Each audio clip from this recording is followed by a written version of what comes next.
요즘 임대차 보증금 못 받는 네. 이런 사례가 워낙 많아서 네. 질문들이 참 많은데요. 그 중에서 이제 우리가 보증금 못 받고 집을 나가야 될 때, 그럴 때 이제 뭐 주의할 점, 고민해야 될 부분 이런 부분입니다. 아, 자기 무슨 학교 뭐 계약 때문에, 애들 계약 때문에, 아니면 자기 일 때문에, 네. 아니면 계약해 놓은 집 때문에 나가야 되는. 그렇죠. 그런 경우 많죠. 예. 그래서 가급적이면 보증금 안 받고 보증금 못 받고 그냥 집을 떠나지 말고 집을 좀 지켜라. 그래야지 이제 우리가 대화도 좀 잘 되고 그렇죠. 임대인도 좀 부담을 느끼고 그러게 되지 않습니까? 네, 그렇죠. 그렇게 권해드리는데 아까 말씀드린 그런 이유로 이제 부득이하게 집을 나가야 되는 이사를 가야 되는 그런 상황에서 이제 적절한 조치 이런 부분인데 네. 자 우리가 보통은 이제 그럴 때 일반적으로 생각하는 방법이 임차권 등기지 않습니까? 그렇죠. 임차권 등기 명령 신청해서 네. 임차권 등기하는 거. 네. 그게 뭐 가장 정석이라고 할 수 있는데요. 네. 이제 문제는 자 임차권 등기만 가능하냐 아니면 혹시 그거를 근저당 설정으로 좀 대체할 수 있느냐 하는 그런 고민이거든요.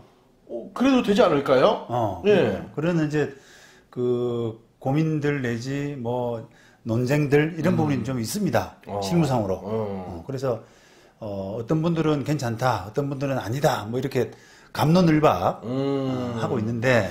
근데 근저당도 괜찮은 게 근저당 물건이라서 힘이 세잖아요. 네. 경매도 바로 집어넣을 수 있고. 예. 좋을 것 같은데요. 예. 임차권 등기도 사실 뭐 성격이 물건이냐 뭐 하는 그런 논쟁은 있습니다만 등기기 때문에 물건에 준한다고는 봐야 되거든요. 그렇죠. 예, 그래서 큰 문제는 그 물건이라고 하는 그 성격상의 차이는 큰 문제는 없고요.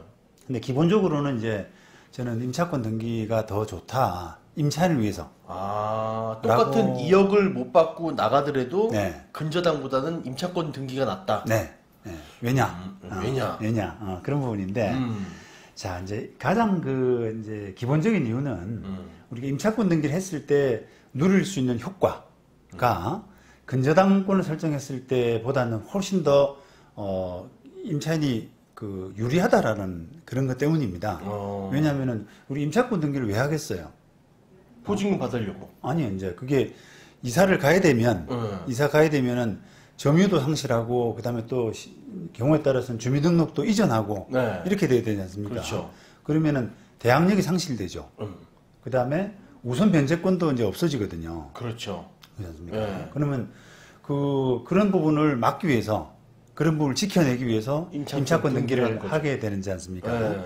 자, 그러면 임차권 등기를 하게 되면은 그 기존에 이제 우리가 그 집에 들어갔을 때 그 집에 이사 갔을 때 했던 전입신고, 확정일자 이런 걸가 그대로 유지가 된다는 거예요. 그렇죠. 그러니까 이제 지금부터 2년 전에 만약에 이사를 갔다.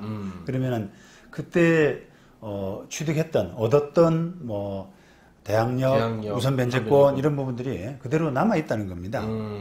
물론 이제 그런 걸 아예 안 했다면 이제 임차권 등기를 한 시점에 비로소 이제 대항력 우선 변제권이 생기거든요. 근데 이제 그런 경우보다는 대부분 다 이사 갔을 때 이미 했지 않습니까? 그리고 이제 그런 부분들을 만약에 임차권 등기를 안 하고 대신에 근저당 설정을 한다. 라고 하게 되면은 없어지는 거예요. 기존의 권리가. 대항력들이 다 사라지고. 우선 변제권도 사라지고. 다만 근저당권 설정을 할 때 고무렵에 우선 변제권. 이 새로 생긴다는 겁니다. 자, 그러면 이제 우리가 보통은 그 등기부등본을 보고 이게 굳이 임차권 등기를 안 하고 근저당 설정을 하더라도 등기부등본상 깨끗하면 그냥 근저당 설정하지 뭐 이렇게 또 쉽게 생각할 수가 있지 않습니까? 그렇죠. 그런데 또 그런 것도 아닌 것이 우리가 등기부에 보이지 않는 그 임대인의 조세채권 이런 부분들은 또 등기에 뭐가 발생했을지 알 수가 없잖아요. 그러니까 등기부에 없다고 해서 내가 이 저당권이 가장 앞선다.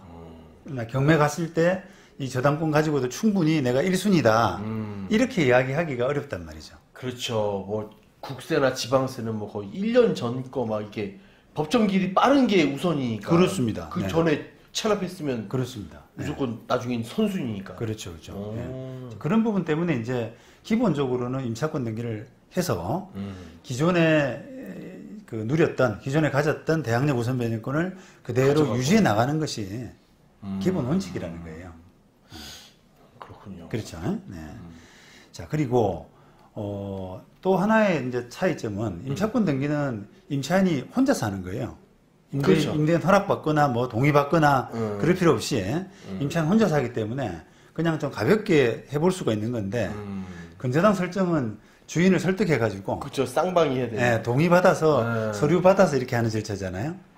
그러다 보니까 조금은 이제 임차인 입장에서 번거로울 수 있다. 번거롭고 돈도 못 돌려주니까 자기가 해야 될 거 아니에요, 그죠? 자기 돈으로. 이제 뭐 만약에 이제 예를 들어서 상황 자체는 조금씩 케이스 바이 케이스로 다를 수가 있는데 어떤 임대인이 뭐 돈은 내가 낼게 보증금도 못 주고 했으니까 요 비용도 설정 비용은 내가 낼게 그렇게 할 수도 있지 않습니까? 그렇죠. 그러니까 그런 경우는 또 비용 부분에서는 또 세이브가 되지만 어쨌든 그런 그 뭐 상의하고 또 동의받고 이런 과정이 조금 번거로울 수가 있다는 거예요. 그렇죠. 혼자 법원에 그냥 해버리면 조금 가볍게 빨리 간단하게 이렇게 될 수 있는 부분을 조금 번거로울 수 있는 그런 부분이 있다라는 부분도 이제 임차권 등기가 더 낫지 않나 이렇게 보는 부분입니다. 그거 말고 또 없나요? 그 유리한 점은 이제 임차권 등기를 해야 된다라고 하는 부분은 이제 그 정도인 것 같고요. 네. 자, 근데 일부에서는 제가 이제 최근에 그 기사에서 하나 봤는데요. 네. 어떤 이제 그 변호사가 코멘트를 했던데 이게 돈은 보증금을 거의 다 대부분 다 돌려받고 소액이 조금만 남았을 때 그럴 때는 뭐 근저당 같은 걸로 해도 되지 않겠냐. 만약 5억짜리 전세인데 네. 한 5천만 원만 안 줬다. 그렇죠. 네, 4억 5천 원 받았는데 5천만 원 안 줬다. 네. 그럴 때는 근저당을 조금 해도 된다. 그렇습니다. 네. 활용해라. 예, 봤어요, 기사를. 그런 기사인데 네. 이제 그 이유가 뭐냐니까 이게 임차권 등기가 돼 있으면 다른 세입자가 잘 안 들어온다는 거예요. 그 집에. 그럴 것 같아요. 네. 그래서 그런 부분 때문에 차라리 그냥 다른 후속 임차인이라고 하잖아요. 후속 임차인한테 이미지가 안 좋아져가지고 보증금 못 빼는 그런 상황보다는 그냥 저당권 설정해 놓으면은 이게 뭐 일반 채권 같기도 하고 그래 보이니까 그 오히려 보증금을 후속 임차인한테 돌려받기에는 그게 더 낫지 않느냐. 이런 이제 견해가 있더라고요. 네. 그래서 그런 부분은 이제 어떨까라고 저도 좀 생각을 해봤는데 그것도 제 입장에서는 조금 동의하기가 좀 어렵다라고 생각을 합니다.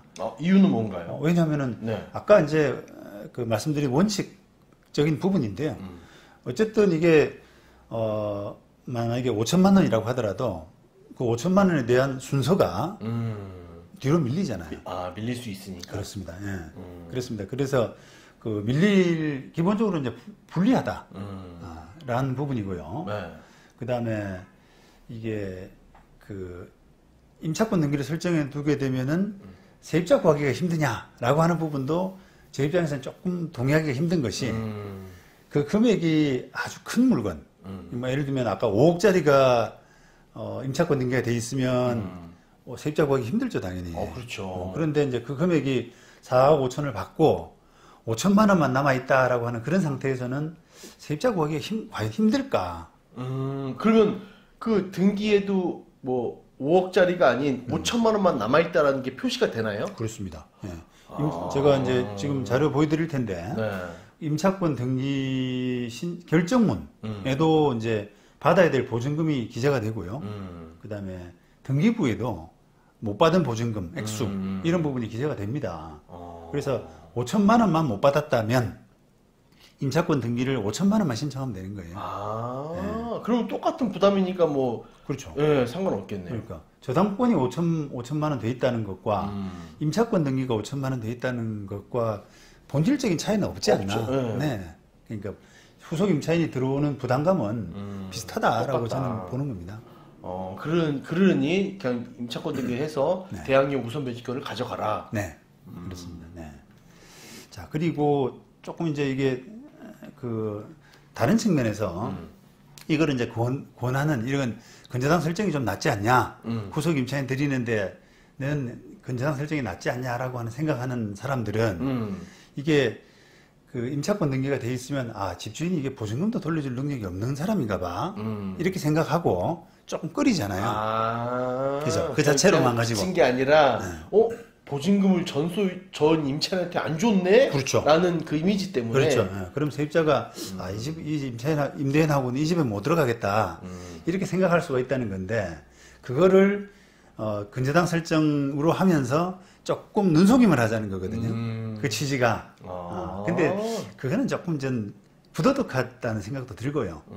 그러니까 임대인이나, 돈을 5천만 원 못 돌려준 임대인이나, 또 기존에 5천만 원을 받아야 될 임차인이나 또 중개업자나 다 모두 다 세입자가 들어와서 그 돈으로 자기가 해결하고 싶은데 그렇게 하기에는 근저당권이 다소 조금 눈속임 하는데 좋다.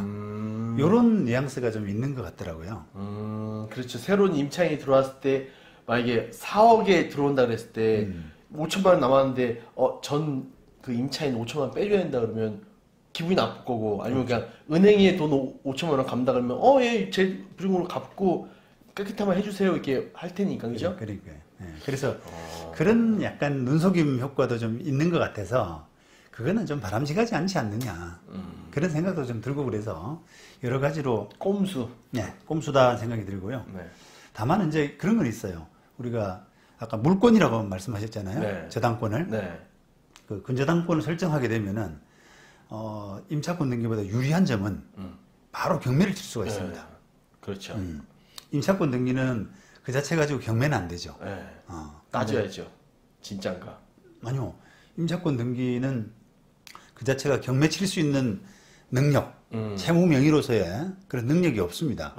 그러니까 뭐 저당권이 있다거나 아니면 새로운 판결을 받는다거나 그렇게 해서 그걸 가지고 경매가 가능하죠. 근데 이제 저당권 자체는 그 자체가 경매를 칠 수 있는 힘, 그렇죠.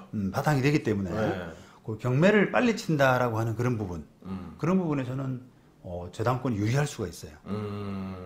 그래서 그런 부분들을 좀 종합적으로 감안해 가지고 요게 임차권 등기가 나을지 아니면 또 저당권 설정해도 근저당권 설정해도 문제가 없을지 이런 부분을 좀 종합적으로 결정하시면 되겠습니다. 그래도 변호사님 봤을 때는 임차권 등기가 좀 낫다. 네, 저는 원칙대로 일단 하는 것을 권해드리고 싶습니다.